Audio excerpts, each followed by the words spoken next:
Saat kebencian bertahta di ruang hatimu, mintalah pengampunan dengan caranya Tuhan. Saat kita kecewa dengan orang lain dan membiarkan rasa sakit berkecamuk, kepahitan dan kebencian akan mulai bertahta atas hati kita. Rasa benci yang mulai tumbuh di dalam hati kita akan menimbulkan tindakan yang sangat berbahaya. Mulai dari menilai seseorang secara subjektif dan bahkan mendorong kita untuk melakukan tindakan kejahatan seperti membunuh orang yang kita benci.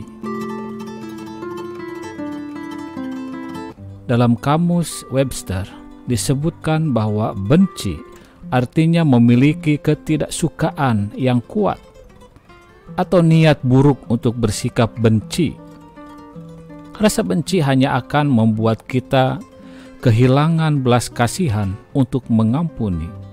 Bahkan kebencian ini tanpa sadar bisa membunuh kita berlahan-lahan.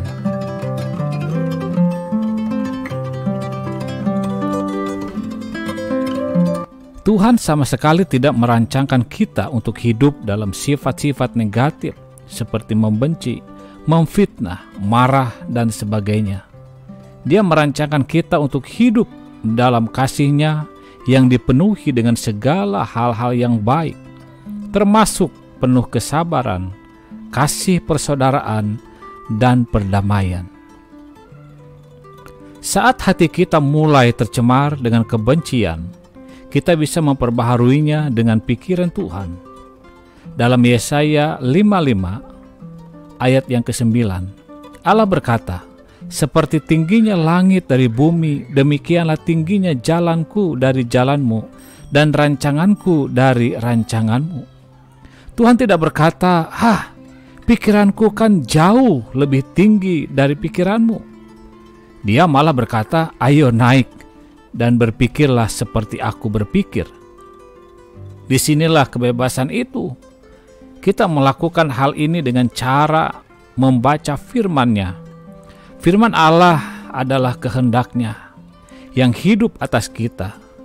Itu adalah pikiran-Nya saat kita belajar dan merenungkan pikiran-pikiran-Nya. Kita menggantikan pikiran duniawi, kita yang salah dengan pikiran-Nya yang lebih tinggi, yang bertujuan untuk perdamaian dan kebebasan. Saat kita berpikir seperti Tuhan berpikir, kita bisa hidup seperti Dia hidup. Dia tak pernah khawatir dan tidak pernah sakit hati.